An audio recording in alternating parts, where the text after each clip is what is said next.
और सीधे आइए हम चलते हैं, हमारे साथ रमेश बिधूड़ी बीजेपी के नेता मौजूद हैं। बहुत बहुत धन्यवाद जुड़ने के लिए। बिधूड़ी जी, आपको बता दें 4 मार्च तक कस्टडी मिल गई है सीबीआई को।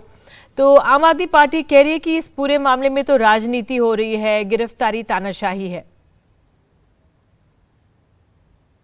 अब देश की अदालतें भी राजनीति करने लगी हैं कि आम आदमी पार्टी से को ये पूछिए।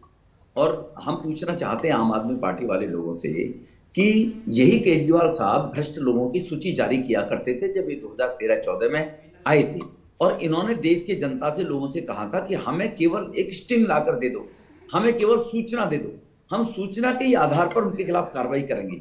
आज देश की सबसे बड़ी एजेंसी सीबीआई, उन्होंने बार बार बताया कि आपने कमीशन को 2%, 5% से बढ़ाकर 12% क्यों किया? आपने 140 करोड़ रुपए लाइसेंस धारियों की फीस क्यों छोड़ दी? क्या रिश्तेदारी थी? आपकी पॉलिसी के तहत 30 करोड़ रुपया, पॉलिसी के तहत 30 करोड़ रुपया आपने, अगर किसी ने बिड डाली थी और वो बिड में अगर ठेका खोलने में नाकामयाब रहा, उसको एनओसी नहीं मिली एयरपोर्ट अथॉरिटी ऑफ इंडिया से, उसके 30 करोड़ रुपए क्यों लौटा दिए? इस पॉलिसी में था, लीकर पॉलिसी के अंदर मैन्युफैक्चरर को आप रिटेल का लाइसेंस नहीं देंगे। आपने फॉर्मेट चेंज कराकर जबरदस्ती अफसरों से रिटेलर को आपने लाइसेंस क्यों दिए, क्यों उनको बिकवाने के लिए बात कही?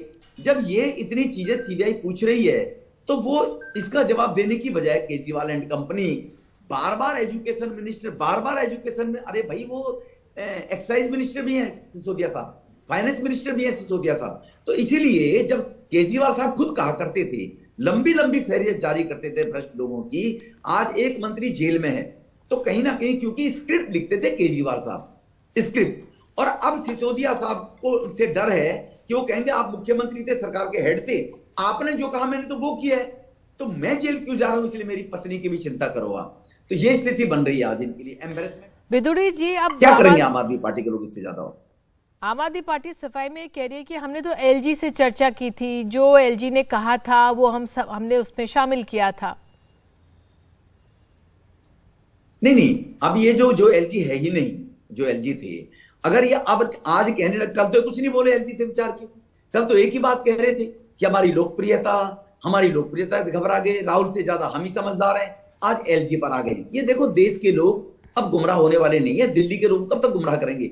लेफ्टिनेंट गवर्नर ने कोई ऐसे अगर आदेश दिए थे तो इन्होंने उस पॉलिसी को विड्रॉ क्यों कर लिया? इनकी पॉलिसी थी, बढ़िया पॉलिसी थी, एलजी ने भी टिप्स दे दी इनको, तब भी बढ़िया लग रही थी, तो इन्होंने विड्रॉ करने के पीछे लॉजिक ही केवल एक था, इनको पता लगा कि अब ये दलदल में फंस गए, करप्शन की चोरी पकड़ी गई है। अब ये बताइए, 40 मोबाइल फोन, 3 सिसोदिया के फोन सहित, वो फोन इन्होंने क्रश क्यों कर दिए, डिस्ट्रॉय क्यों कर दिए, जिनसे इनकी बातें हुई थी, जैसे ये मीडिया दिखा रही है और मीडिया के माध्यम से जानकारी मिल रही है। सीबीआई ने आज कहा कि 3 फोन इनके 4 में से डिस्ट्रॉय कर दिए, और इन्होंने क्यों उनको क्रश कर दिया गया जी? उनकी सिम कहां है और जिन जिन अधिकारी को दिए? अधिकारी ने 164 के बयान में लिखा कि सरकार ने हम पर दबाव बनाया था कि तुम इस प्रकार के लाइसेंस दो, इस प्रकार की सिक्योरिटी वापस करो उन लोगों की। ये एक अफसर के 164 के बयान है, सरकार के अफसर की। अब केजरीवाल के अफसर भी बयान दे रहे हैं जो दिल्ली सरकार के, तो केजरीवाल को तब तो थोड़ी बहुत लज्जा शर्म आनी चाहिए ना, कि उन्होंने जो रफूगर लगा रखे हैं, अपने डेमोन्स्ट्रेशन, एजिटेशन इवेंट करना शुरू कर दिया उन्होंने चोर और भ्रष्टाचारी को लेकर। अरे केजरीवाल साहब, आप तो आए भ्रष्टाचार के खिलाफ थे, जनलोक पर लाने की आपने बात कही थी, और आपने ही कहा था दुनिया में, देश में जो भ्रष्टाचार है इसको समाप्त करेंगे हम लोग, कीचड़ में घुसकर हमने कीचड़ को साफ करना है। ये तो केजरीवाल साहब के शब्द थे। जितेंद्र तोमर इनका मिनिस्टर था, फर्जी डिग्री मास्टर, उनको भी इन्होंने ये कहा, याद करो केजरीवाल साहब ने, कि मैंने सारे कागज चेक कर लिए हैं, जितेंद्र को बदले की भावना से फंसाया जा रहा है। कहां है जितेंद्र तोमर? आजकल लापता है। सत्येंद्र जैन को किसी कोर्ट की अदालत ने आज तक जमानत नहीं दी है, 6 महीने उनको हो गए हैं, हाई कोर्ट से लेकर हर जगह। तो अब ये अब भी कह रहे हैं वो ईमानदार आदमी है। ठीक है बिधूड़ी जी, खाता ना भाई जो केजरीवाल के वही सही, ये कैसे होगा जी देश में? अच्छा, आप ये भी तो कह रही है ना कि चार्जशीट में तो नाम ही नहीं था, तो कैसे समझे जनता इस पूरे मामले को? फिर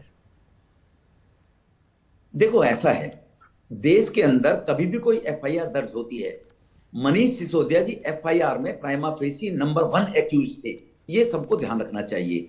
अगर एफआईआर दर्ज होती है तो चार्जशीट किसी भी केस की, ये तालिबान नहीं है, कल मैंने भी बोला था नीतीश आपके चैनल पे, ये भारत है, इंडिया है, इसमें हर चीज के तथ्य की जानकारी मिलती है, साक्ष्य प्राप्त किए जाते हैं, जब सबूत मिलते हैं उसके आधार पर जो 2 लोग पेश किए, जिनको गिरफ्तार किया है, उनके खिलाफ चार्जशीट पेश कर दी। जब मनीष, चार्जशीट हमेशा पेश होती है, हमेशा एक्यूज की गिरफ्तारी या बेल के बाद, या तो एक्यूज की बेल हो जाए या एक्यूज जेल में अंदर हो। ये भी समझना चाहिए इन लोगों को, ये गुमराह कर सकते हैं गरीब लोगों को। लेकिन जो इनके कानूनविद है उनसे पूछिए, किसी भी केस की चार्जशीट तब पेश होती है, या तो वो चार्जशीट तब पेश होगी उसमें कोई भी व्यक्ति तथ्य ही ना मिला, कोई भी गिरफ्तारी ही नहीं, कोई एक्यूज है ही नहीं, वो गलत एफआईआर लॉज होगी तो एफआईआर कैंसिलेशन के लिए चार्जशीट पेश होती है। और अगर कुछ मुलजिम गिरफ्तार हो गए तो उन्हीं की चार्जशीट पेश होगी ना। इनके बारे में चार्जशीट तो उनसे गिरफ्तार होने के बाद, उनसे जानकारी मिलने के बाद, उनसे तथ्यों की जानकारी मिलने के बाद इनके खिलाफ चार्जशीट पेश करेगी अब अदालत, सीबीआई। अब ये गिरफ्तार हो गए हैं, चार्जशीट पेश होगी, क्यों चिंता कर रहे हैं इतनी? ऐसी क्या जल्दी है चार्जशीट के इन लोगों को? चलिए भिदुड़ी जी, बहुत बहुत धन्यवाद जुड़ने के लिए।